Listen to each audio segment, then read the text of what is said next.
Halo teman-teman, kembali lagi bersama Palmanjas, channel yang akan menghibur kalian semua dengan menghadirkan alur cerita film-film unfaedah. Kesempatan kali ini saya akan membahas sebuah film yang berjudul Ip Man 4 tahun 2019. Film ini cukup mantap jiwa karena bertemakan action dan kita akan melihat perjuangan Ip Man saat mencarikan sekolah anaknya di Amerika. Di sana Ip Man kerap mendapatkan perlakuan diskriminasi gara-gara ulah muridnya yaitu Bruce Lee. Tapi sebelum masuk ke isi ceritanya, saya tak bosan-bosan mengingatkan kalau ini adalah konten full spoiler. Jadi untuk kalian semua yang belum nonton filmnya, saya sangat menyarankan untuk kalian menonton filmnya terlebih dahulu. Karena bagaimanapun pengalaman menonton secara utuh akan jauh lebih baik.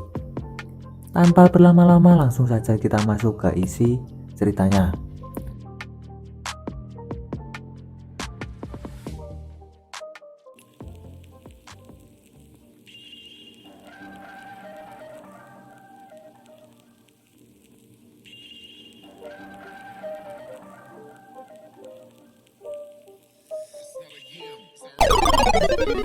Film diawali dengan diperlihatkan Ip Man yang divonis menderita kanker kepala dan leher. Dokter menyarankan untuk berhenti merokok dan melakukan kemoterapi, tapi Ip Man tak menjawabnya. Dan film pun dimulai. Di suatu pagi, seorang pria kulit hitam mendatangi Sasana Wing Chun. Dia tersenyum saat melihat foto Maha Guru Ip Man. Karena anak-anak Wing Chun tak bisa bahasa Inggris, maka pria ini pun diusir.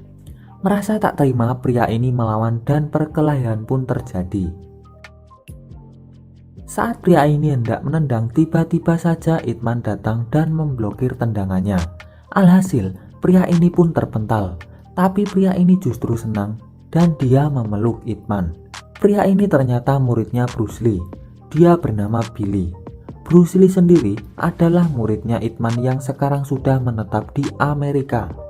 Billy memberikan Ip Man undangan turnamen karate di Amerika bulan depan. Billy juga memberikan tiket pesawat dan buku kungfu karangan Bruce Lee. Ip Man nampak senang, tapi dia menolaknya karena tak punya banyak waktu. Ip Man pun berlalu pergi. Billy kemudian menitipkan itu kepada muridnya dan berlalu pergi juga. Di gedung sekolahan, Jin anaknya Ip Man memukuli temannya gara-gara komik. Ip Man pun dipanggil ke sekolahan. Kepala sekolah terpaksa mengeluarkan Jin dan menyarankan agar Jin disekolahkan ke luar negeri saja. Ip Man hanya bisa pasrah dengan keadaan itu. Nampaknya Ip Man juga setuju menyekolahkan Jin di Amerika. Di suatu malam Ip Man mengundang Bob ke rumahnya. Dia meminta Bob untuk menjaga Jin selama Ip Man pergi ke Amerika nanti. Lalu Jin keluar dan memprotes kemauan ayahnya itu. Jin lumayan banyak bacot saat itu. Dia tak mau ke Amerika. Dia bahkan tak mau sekolah. Dia hanya mau belajar kungfu saja. Kalau ayahnya boleh, kenapa dia tidak? Kenapa dia selalu disalahkan sejak ibunya meninggal? Lalu Bob melerai mereka dan menenangkan hati Ip Man. Keesokan harinya, Ip Man terbang ke Amerika. Setibanya di Amerika, Ip Man dijemput oleh Gun. Ip Man harus berkunjung ke Asosiasi Kebajikan Cina, dan seterusnya akan saya singkat menjadi AKC, guna mengurus surat rujukan sekolahnya Jin. AKC memang berwenang untuk mengurus masalah perizinan pendatang Cina di Amerika. Sesampainya di AKC, Ip Man disambut oleh para guru kungfu.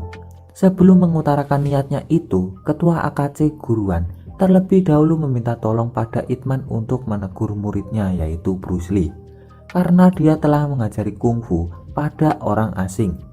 Bruce Lee juga menulis jurus-jurus kungfu dalam bahasa Inggris. Dia bahkan menghadiri turnamen bela diri lain yaitu karate. Guruan khawatir di kemudian hari orang-orang asing ini akan menyerang balik orang Cina menggunakan kungfu. Mendengar itu, Ip Man menolaknya secara halus. Dia menganggap Guruan terlalu lebay. Akhirnya, Guruan dan Ip Man terlibat perkelahian kecil. Mereka saling dorong-dorongan meja teh yang terbuat dari kaca hingga pecah. Setelah itu, Ip Man pergi. Dengan wajah yang agak lesu, Ip Man tak dapat surat rujukan itu. Saat berada di tempat penginapan, Ip Man menelpon Jin ke Hong Kong. Tapi yang mengangkat teleponnya adalah Bob. karena Jin masih marah. Sementara itu guruan ternyata juga punya anak yang masih remaja. Gadis manis ini bernama Yona. Yona sangat suka cheerleader, tapi sangat bosan dengan kungfu. Esok paginya, Gun menemani Itman menemui kenalannya agar mau mengurus surat rujukan sekolah itu. Tapi dia menolaknya. Dia hanya mau bekerja pada guruan yang reputasinya jelas. Mereka berdua pun pulang dengan kekecewaan. Di malam harinya, Itman memutuskan untuk menghadiri undangan Bruce Lee. Bruce Lee juga agak kaget saat melihat gurunya di tribun. Di acara inilah Bruce Lee memperagakan pukulan 1 inci legendaris itu. Seusai acara, Bruce Lee bersedia membantu membuatkan surat rujukan sekolahnya Jin. Kebetulan Bruce Lee punya murid pengacara. Bruce Lee kemudian memperkenalkan murid hebat lainnya. Dia adalah Hartman, staf marinir di Amerika. Saat sedang asik ngobrol, tiba-tiba orang karate tadi datang menantang Bruce Lee. Bruce Lee menerima tantangan itu di luar, dan dengan mudahnya Bruce Lee mengalahkan ketiga karateka itu. Itman hanya melihatnya dari dalam. Kemudian dari kejauhan, senior karate juga menantangnya. Bruce Lee pun mendatanginya dan perkelahian seru pun terjadi.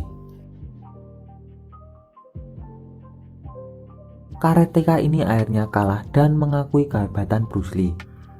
Keesokan harinya Itman berkunjung ke sekolahan yang dimaksud sambil membawa surat. Itman sempat menunggu kepala sekolah sebentar. Ternyata Yona, anaknya guruan, juga bersekolah di sini. Dia berlatih cheerleader dan terpilih untuk tampil di acara nanti. Tapi temannya yang pribumi iri dan memprotes gurunya karena menganggap Yona tak layak. Sedangkan gurunya tetap bersikeras. Gadis pribumi ini bernama Becky. Adegan beralih ke Itman lagi. Kepala sekolah menerima surat itu, tapi dia juga tetap butuh surat dari AKC. Atau jika Itman mampu menyumbang $10.000 untuk sekolahan, maka surat-surat ini tak diperlukan lagi. Tentu saja Itman tak mampu. Dia akhirnya pulang dengan lesu. Saat sudah di luar, Itman kaget melihat ada keramaian nan jauh di sana. Ternyata itu adalah Yona yang dipeluk konco oleh Becky bersama teman-teman pacarnya. Kedua tangan Yona dipegangi, lalu Becky memotong rambutnya agar dia tak jadi cheerleader. Yona mampu melepaskan diri. Dia mendorong Becky sampai pipinya terluka. Saat Yona hendak dijepit dengan pintu, tiba-tiba saja Itman memblokir pintunya. Itman mengajar mereka dengan porsi anak sekolahan tentunya. Mulai dari jaber, jitak, pencet hidung hingga pukul pantat. Anak-anak bule ini akhirnya lari terbirit-birit. Itman mengantarkan Yona pulang naik bis. Mereka ngobrol. Itman bercerita tentang masalahnya. Yona bersedia membantu Itman agar bisa mendapatkan surat rujukan itu. Di tempat lain, Becky menangis mengadu pada ibunya. Lalu ibunya menelpon suaminya agar mengusut tuntas kasus ini. Ayah Becky punya jabatan semacam petugas imigrasi. Sesampainya di rumah, Yona membujuk ayahnya agar mau memberikan Itman surat itu. Guruan kaget melihat wajah memarnya Yona. Bukannya simpati, guruan malah menampar Yona. Dia menyesalkan aksinya itu. Yona menangis sedangkan Itman membelanya. Guruan lalu bilang, "Kau tak tahu apa-apa karena kau tak tinggal di sini." Mendengar itu, Itman berlalu pergi, tapi guruan menantang Itman untuk bertarung. Guruan tak mau. Itman memanfaatkan Yona demi surat itu. Mereka berdua pun bertarung di hadapan Yona yang sangat cantik itu. Pertarungan ini berjalan dengan sangat sengit. Keduanya sama-sama jago.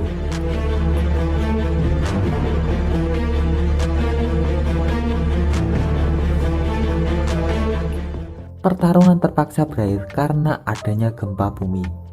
Mereka berdua tak meneruskannya.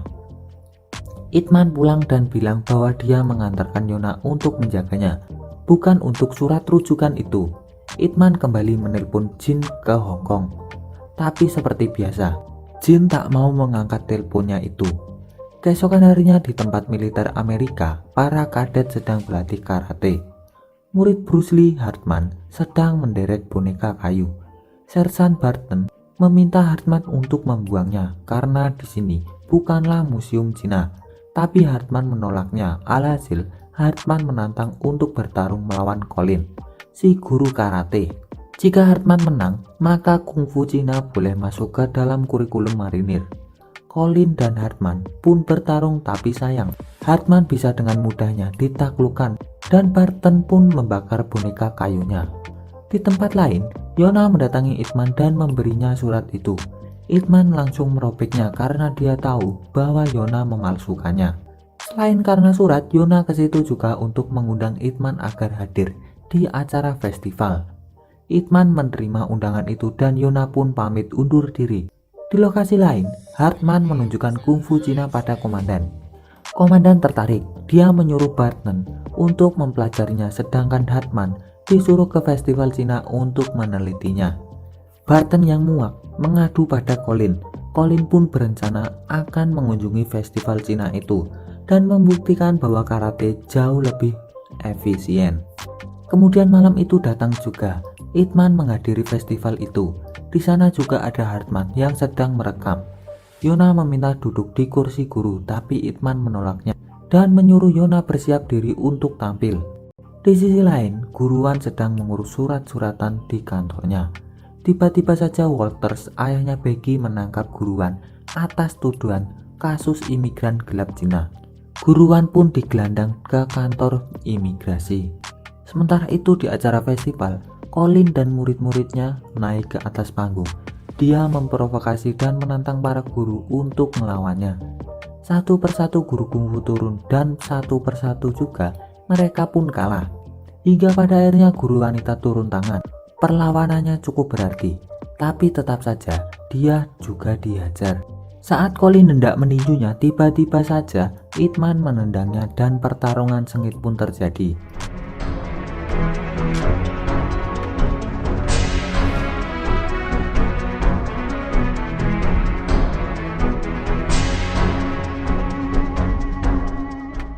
Colin kalah dan dibawa pergi. Kemenangan itu disambut sorak-sorai dari warga pecinan. Saat Yona sedang bergembira atas kemenangan itu, tiba-tiba pamannya datang dan bilang bahwa ayahnya ditahan oleh petugas imigrasi. Mereka berempat pun bergegas ke sana. Di tempat lain, Barton mendatangi Colin yang cedera parah di rumah sakit. Melihat itu, Barton makin parah. Dia pun berencana ke AKC malam itu juga. Tanpa alasan yang jelas, Walters menuduh Guruan memalsukan surat rujukan kepada imigran gelap Cina. Guruan tentu membantahnya. Tapi tetap saja karena punya dendam pribadi, maka Walters menyuruh anak buahnya untuk menangkap semua orang Cina di AKC sana. Idman dan Yona tiba di kantor imigrasi. Mereka bertemu Billy. Idman pun bertanya apa yang sebenarnya terjadi. Billy menyarankan pada Idman agar menjauh dari AKC malam ini karena timnya akan melakukan penyergapan ke sana. Alhasil paman Yona menelpon ke AKC dan mengabarinya. Saat tengah menelpon, tiba-tiba saja AKC diserang oleh Sersan Barton. Mendengar itu, Idman pun ke sana. Barton sedang mencari Guruan dan orang AKC pun terpaksa memberitahunya. Bergegaslah Barton menuju kantor imigrasi. Setibanya Idman di AKC, Idman tak mendapati Sersan marinir itu. Lalu Gun memberitahu orang-orang AKC untuk segera meninggalkan tempat ini karena petugas imigrasi akan datang. Barton yang sampai di kantor imigrasi meminta Walters untuk mengizinkannya membawa Guruan. Dia ingin bertarung melawannya di markas marinir. Sesampainya di markas, Barton membangunkan para kadet termasuk juga Hartman untuk menyaksikan pertarungannya itu melawan Guruan, si ketua AKC. Akhirnya pertarungan sengit pun dimulai. Sayangnya, Guruan harus takluk di tangan Barton. Dia bahkan mengalami cedera yang sangat lumayan parah. Di tempat lain, Idman membawa orang-orang AKC ini ke sanggarnya Bruce Lee. Di sana mereka dirawat oleh Bruce Lee. Orang-orang AKC pun meminta maaf pada Bruce Lee karena selama ini sudah banyak seuzon padanya. Tak lama kemudian, Bruce Lee mendapat telepon dari muridnya Hartman. Dia melaporkan bahwa Sersan Barton mengajar Guruan sampai cedera. Idman datang ke rumah sakitnya Guruan. Di rumah sakit, Idman mencoba menelpon Jin lagi, dan seperti biasa Bob yang mengangkatnya.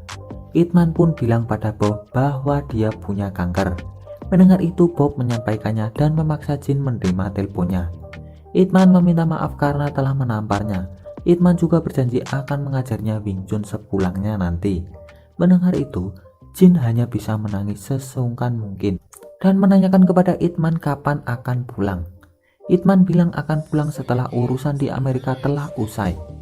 Ip-Man pun meminta Hartman untuk mempertemukannya dengan Barton. Tapi saat hendak pergi, si manis Yuna melarangnya. Dia mengkhawatirkannya, tapi Ip-Man meyakinkan bahwa dia adalah ahli bela diri. Melawan pada ketidakadilan merupakan tujuan dari bela diri itu sendiri. Dan Ip-Man pun berlalu pergi. Keesokan harinya, Hartman mempertemukan Ip-Man pada Barton di markas marinir. Barton senang dan antusias untuk membalaskan dendam si Colin. Pertempuran pun terjadi. Dengan kanker di kepalanya, Ip-Man cukup bersusah payah menghadapi Sersan Barton.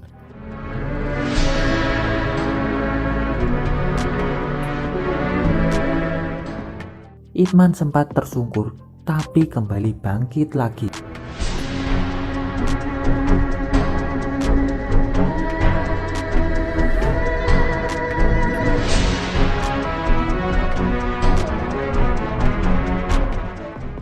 Ip-Man memenangkan pertarungan setelah dia menotok tenggorokan Barton sampai tumbang. Ip-Man pun mendapatkan tepuk tangan dari para kadet marinir. Setelah semuanya selesai, guruan memberikan surat rujukan itu pada Ip-Man. Ip-Man menerimanya sekaligus pamit pulang. Setibanya di rumah, Jin meminta diajari Wing Chun. Ip-Man pun mengajarinya. Ip-Man bilang akan memperagakannya sekali saja, tapi tolong direkam.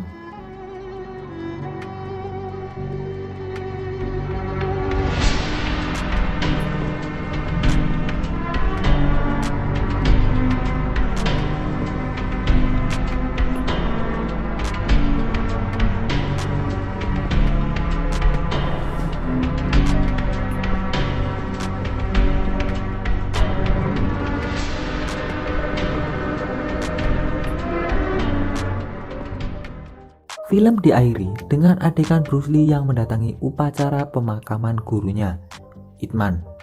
Bruce Lee pun memberikan penghormatan yang terakhir kalinya pada sang maha guru.